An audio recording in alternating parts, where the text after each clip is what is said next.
नमस्कार मित्रांनो, आज आपण आयपीसी इंडियन पिनल कोड भारतीय दंड संहिता यामधील फक्त कलमांचा अभ्यास करणार आहोत आणि तेही क्रमवार कलम। मी काल क्रमवार प्रकरणांचा अभ्यास केलेला आहे, कारण की त्या पद्धतीने गेलं तर ते तुम्हाला पाठ होतील, वरना नाहीत होणार। तसं जर नाही केलं तर तुम्हाला ते पाठ होणार नाहीत। डायरेक्टली कलम जरी पाठ आणि जास्तीत जास्त प्रश्न या कलमावर आणि प्रकरणाच्या संख्येवर आहेत। हा, मधल्याही डाट्यावर प्रश्न आहेत, अशातला भाग नाही, परंतु त्यांचं स्वरूप कमी आहे। तुम्हाला डायरेक्टली कलम तुम्हाला विचारलेला आहे परीक्षेमध्ये, त्यामुळे हे कलमाची फॅक्च्युअल माहिती तुम्हाला पाठ करणं महत्त्वाचं ठरतं। तो मधलाही डाटा आपण डिटेलमध्ये प्रत्येक कलमाचं वर्णन पाहणार आहोत, परंतु आधी ही सिरीज कंप्लीट झाली यानंतर मी तुम्हाला ते डिटेलमध्ये पण ते घेणार, म्हणजे प्रत्येक कलमाचं वर्णन तुम्हाला डिटेलमध्ये सांगेन। परंतु ही सिरीज आधी कंप्लीट झाल्यानंतर, म्हणजे आयपीसी झाल्यानंतर सीआरपीसीची ही कलम मी अशाच पद्धतीने करणार आहे आणि एव्हिडन्स ऍक्टचे अशाच पद्धतीने मी करणार आहे। हे तिन्ही ऍक्ट अतिशय महत्त्वपूर्ण आहेत आपल्याला परीक्षेसाठी। मग प्रकरण मी यामध्ये प्रकरणाचा समावेश केला नाही, फक्त डायरेक्टली एक क्रमांची मालिका तयार केलेली आहे आणि ती तुमच्या पुढे सांगणार आहे। मग ती डायरेक्टली आपण एकमेकांना म्हणजे कसं आहे, हा क्रमवार असल्यामुळे लवकरात लवकर पाठ होण्यास आपल्याला मदत होते। 1 ते 2 वेळेस पावले की जर तुम्ही पाहून घेतलं तर तुम्हाला ते पाठ होऊन जाईल आणि परीक्षेमध्ये तुम्हाला सोपं पडेल मेन म्हणजे। आणि जर तुम्ही असंच केलं की सगळे कलम जर डायरेक्टली त्याचं विश्लेषण पाहत गेलं तर कलम तुम्हाला फॅक्च्युअल डाटा पाठ होणार नाही, मधलंही पाठ होईल, परंतु जास्त जर प्रश्न बघायचे झाले तर प्रकरण आणि कलम आणि त्याच्या शिक्षा यावरच प्रश्न असलेले आपल्याला पाहायला मिळतात।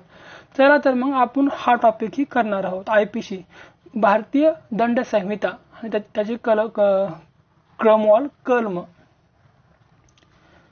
तर पहिलं कलम आहे मित्रांनो, कायद्याचे नाव व व्याप्ती। दुसरं आहे भारतात केलेल्या अपराधासाठी शिक्षा। तिसरं आहे भारताबाहेर केलेले अपराध। चौथा आहे परकीय क्षेत्रातील गुन्ह्यास आयपीसी लागू असणे। कलम 5 आहे ठराविक कायद्यावर आयपीसीचा परिणाम असणार नाही।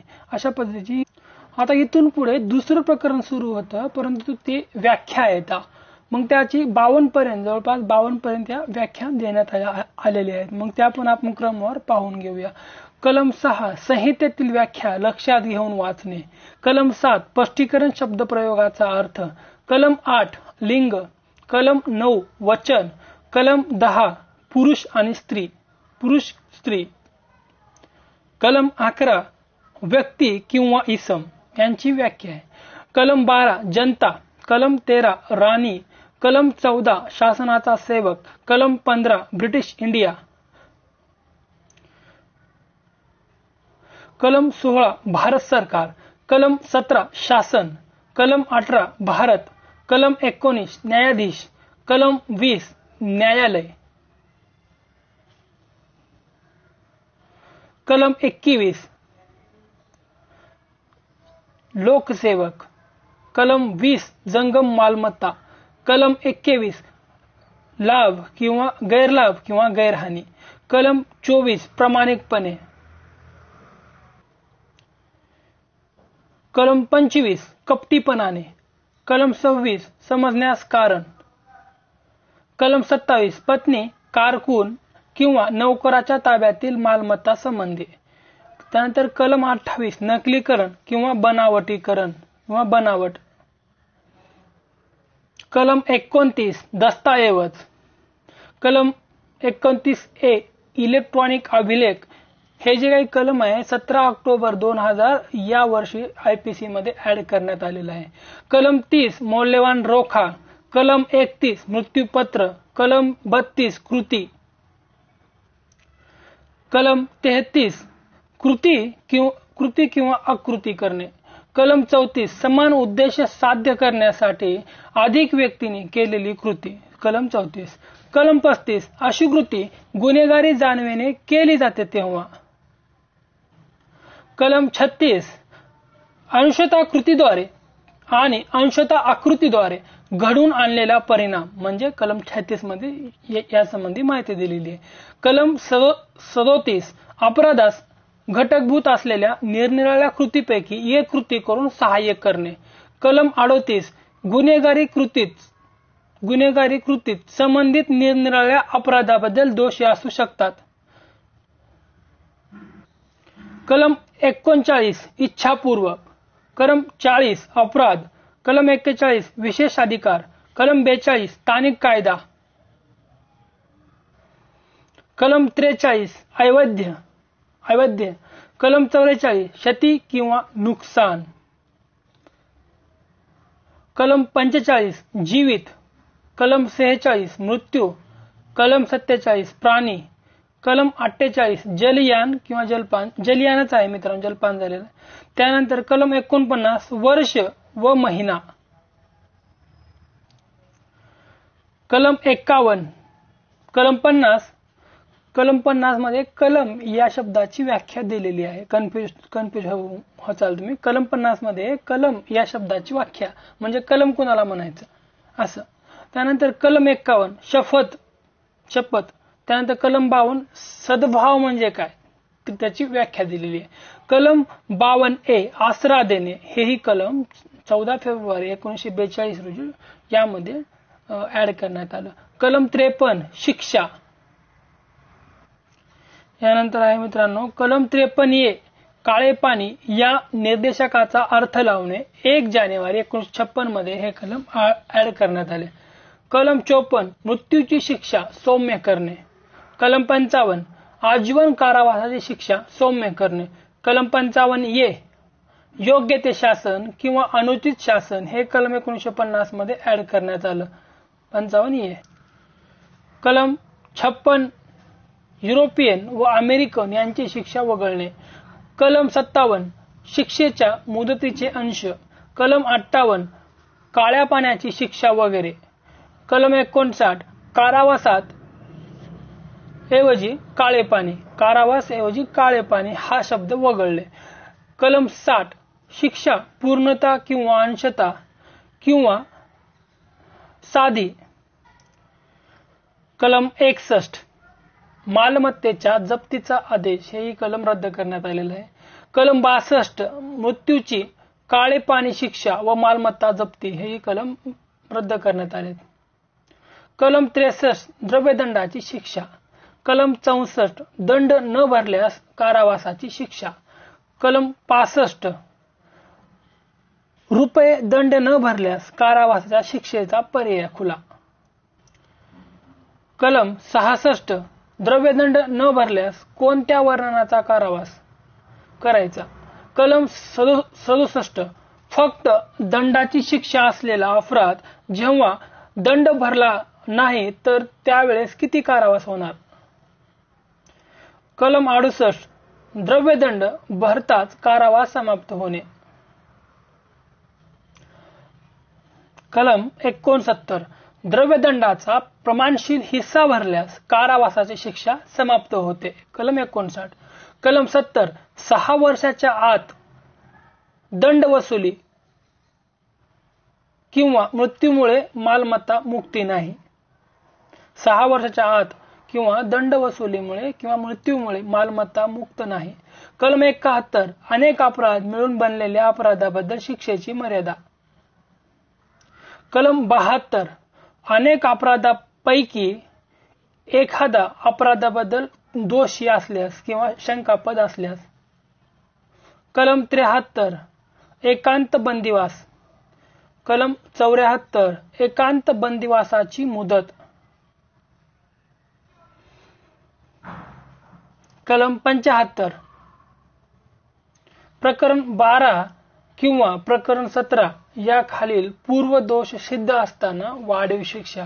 आता प्रकरण 12 जर बघितले तर नाण्यासंबंधीचं प्रकरण आहे आणि प्रकरण 17 जर बघितलं तर मालमत्तेचा अपयोग करण्यासंबंधीचं किंवा मालमत्ता चोरी वगैरे करण्यासंबंधीचं प्रकरण आहे. तर हे परीक्षेमध्ये असं आलेलं आहे मित्रांनो, प्रकरण 12 प्रकरण 17. त्यानंतर कलम 76 कायद्याने बांधील परंतु चूकभुलीमुळे केलेले कृत्य. कायद्याने बांधील असलेले परंतु चूकभुलीमुळे झालेले कृत्य. कलम 77 न्यायिक काम करत असताना न्यायाधीशांची कृती. कलम 78 न्यायालयाच्या न्याय निर्णयाला धरून केलेली कृती. कलम 79 कायद्याचे समर्थन नाही परंतु वस्तुस्थितीच्या चुकीमुळे झालेले कृत्य. कलम 80 कायदेशीर कृती असताना झालेला अपघात. कलम 81 गुन्हेगारी उद्देश नसताना अन्य नुकसान होऊ नये म्हणून धोका पत्करून केलेले कृत्य. कलम 81 मध्ये येते.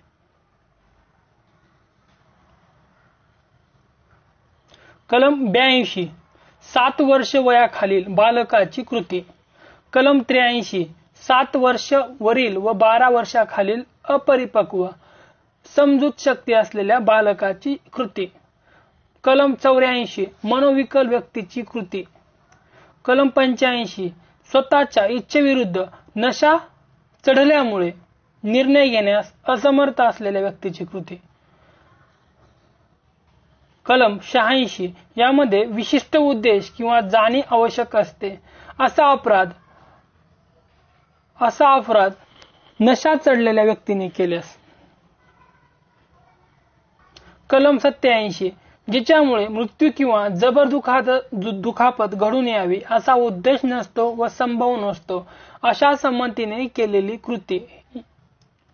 कलम 88 व्यक्तीच्या हितासाठी किंवा तिच्या संमतीने सद्भावपूर्वक केलेली कृती मात्र मृत्यू घडवून आणण्याचा उद्देश नसताना केलेली कृती. कलम 89 बालकाच्या किंवा भ्रमिष्ठ व्यक्तीच्या हितासाठी पालकाने अगर पालकाच्या संमतीने सद्भावपूर्वक केलेली कृती. कलम 89 मध्ये.